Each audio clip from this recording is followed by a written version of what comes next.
বিসমিল্লাহির প্রিয় সাংবাদিক ভাইয়েরা ও রণপদ ইউনিয়ন পরিষদের সদস্যবৃন্দ এবং স্থানীয় বন্ধুবৃন্দ, আসসালামু আলাইকুম। আমি আব্দুল আজিজ, সভাপতি, বাংলাদেশ আওয়ামী লীগ রণপদ ইউনিয়ন শাখা 10 পটুয়াখালী। গত 2012 সাল থেকে অদ্যবধি পর্যন্ত আমি রণপদ ইউনিয়ন আওয়ামী লীগের সভাপতির দায়িত্ব পালন করে আসছি। বিগত কয়েক বছর ধরে আমার শারীরিক পরিস্থিতির অবনতি হলে সভাপতি পদ থেকে প্রত্যাখ্যানের ইচ্ছা করলেও দলীয় বিভিন্ন সমস্যার কারণে তা করা সম্ভব হয়নি। বর্তমানে আমার শারীরিক অবস্থা এতটাই অবনতি যে এই দায়িত্ব পালন করা আমার পক্ষে সম্ভব।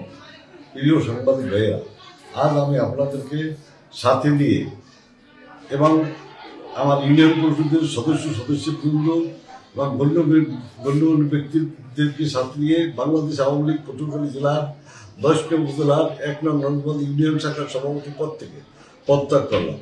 এখন থেকে বাংলাদেশ আওয়ামী লীগের সাথে আমার কোনো সম্পর্ক নাই এবং ভবিষ্যতেও থাকবে না। প্রিয় সাংবাদিক ভাইয়েরা, আপনাদের লেখনীর মাধ্যমে আওয়ামী লীগের সভাপতির পদ থেকে আমার পদত্যাগের বিষয়টি জানিয়ে দেওয়ার জন্য অনুরোধ জানাচ্ছি। ধন্যবাদ জানতে আব্দুল আজিজ, পিতা আব্দুল করিম হাওলাদার, রণপদ। বাছাইকৃত লাল সরিষার দানা থেকে তৈরি হয় প্রাণ সরিষার তেল, আসল ঝাঁঝে আসল স্বাদে।